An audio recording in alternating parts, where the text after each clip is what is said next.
This is the chapter 25 homework, not the conceptual questions, just the homework. So, problem 3, basically you had something that was plus 12 nanocoulombs becomes plus 4 nanocoulombs. So therefore you have a charge transfer of 4 nanocoulombs. 12 minus 8 is 4. However, since the object becomes less positively charged, it's negative 4 nanocoulombs, which are transferred,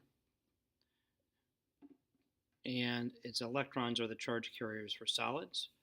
So therefore, those are transferred from the sphere to the rod. To figure out how many charges those were, or electrons, we've got to convert. So 4 times 10 to the negative 9th coulombs times 6.25 times 10 to the 18th charges per coulomb equals 2.5 times 10 to the 10th electrons added. Or you could simply say 1 coulomb, or 1.6 times 10 to the negative 19th coulombs is equal to 1 charge. So you could have multiplied that by 1 over that amount. For problem 17, we're finding the net force on charge B. A and B are negative, C is positive. That means A is pushing B down, and C is pulling B down. So whatever forces we get, we're going to add those up because they're acting in the same direction.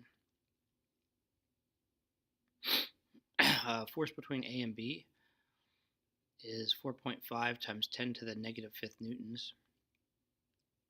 And force between B and C is 3.6 times 10 to the negative 4th newtons. It's closer and there's a larger charge, so that's why there's quite a bit more. So when we add those up, we get 4.05 times 10 to the negative 4th newtons, and that's pointing down on B. For problem 21, you should know the charge on a proton or electron, because those are all the same. And it gave you a field in terms of unit vectors, which is a little annoying. So if I multiply the charge on the proton by the electric field strength, that's coulombs times newtons per coulomb, that gives me newtons.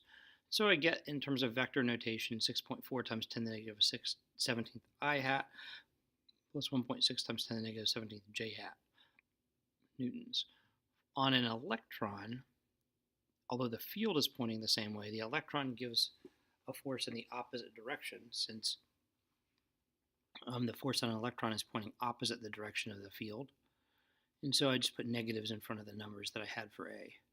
For letter C, if I want to find the acceleration on the proton and electron, I go back to Newton's second law, which is a trusty formula.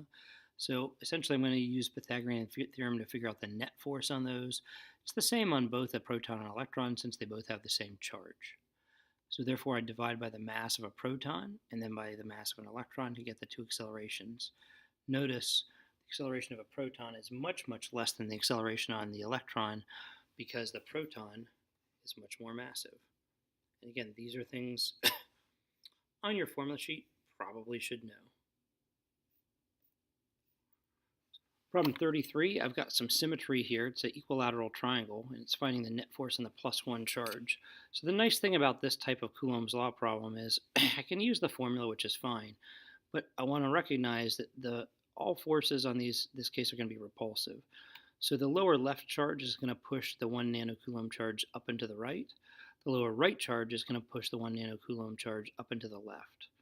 Therefore, when I figure out the force between any of these two, I should know that the vertical components will add up, the horizontal components will cancel out. So really I need to do one calculation to figure out the magnitude of this force, and a second calculation to figure out the vertical component, so I can multiply that by 2. So overall, the force between this top charge and one of the other ones is 1.8 times 10 to the negative 4th newtons. To find the vertical component, I'd look at that equilateral triangle, which had a 60-degree angle in between the points. And so I get the vertical component of that. So 1.8 times 10 to the negative 4th sine 60 degrees. And then I multiply that by 2 because both of those charges have a vertical force upward that are adding to each other. So we get 3.2 times 10 to the negative 4th. 37, again, another vector problem more than anything else. It's asking about the forces on this charge. So between the negative 5 and the 5, that would be attractive, so that's going to the right. I initially screwed that up. Between the positive 10 and the positive 5, that's repulsive, so that's down and to the left. Again, for this one, I have to use trig to figure out the angle and to figure out the components. After having initially got the force there, these are the components. So then to figure out the net force, I have to add up the components in the vertical and horizontal direction. So vertically, it's pretty easy because that's the net force. Vertically, it's just downward. Horizontally, the force from the 5 nanocoulomb charge is to the right, but the component from the 10 nanocoulomb charge being positive is to the left. So I would subtract those. That gives me a net force to the right, so I can figure out the overall net force and get the angle. So 2.02 times 10 to the negative 4th newtons at 45 degrees clockwise from the plus x axis. Let me see here. That does not make sense. Oh yeah, it does, because we're subtracting these. So I get 1.42 newtons times 10 to the negative 4th newtons horizontally, 1.44 vertically. Yeah, it's a tiny little minus sign. Number 25, or chapter 25, number 53. This is a problem that we'll be doing something with in a lab once we get back from break. So essentially here I need to think about the balance between gravitational forces and electrical forces. Gravitational forces are acting down, so that's this amount of force. Actually, that's 59. 53. It's good. That's the one on the B. That was a little bit annoying. So obviously the electrical force on the B is much less than gravity, and so then it's saying, well, how the heck do you get the electric field strong enough, and what direction should it point to equal the force of gravity? Well, I've got to really increase the electrical field strength, and it's got to point the opposite direction so that the positive charge is levitated or elevated by the electric field of the Earth. 59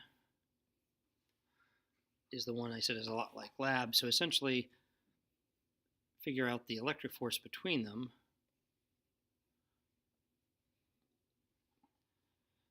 And to do that, I need to know the charge on each one is what I'm trying to figure out. But since it's the same charge on each thing, I can do q squared instead of q1 plus q2, or times q2. And the distance between them is something I need to figure out.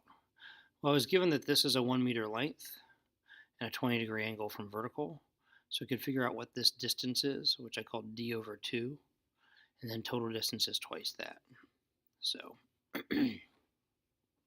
that's how I got d over 2 is 0.34 meters. The distance between them is 0.68 meters. Gravitational force found here. And I want to recognize that although this is the correct free body diagram, I could draw it like this, the forces like this, as a vector diagram to help think about those components. So tangent of 20 degrees is equivalent to electric force over gravitational force.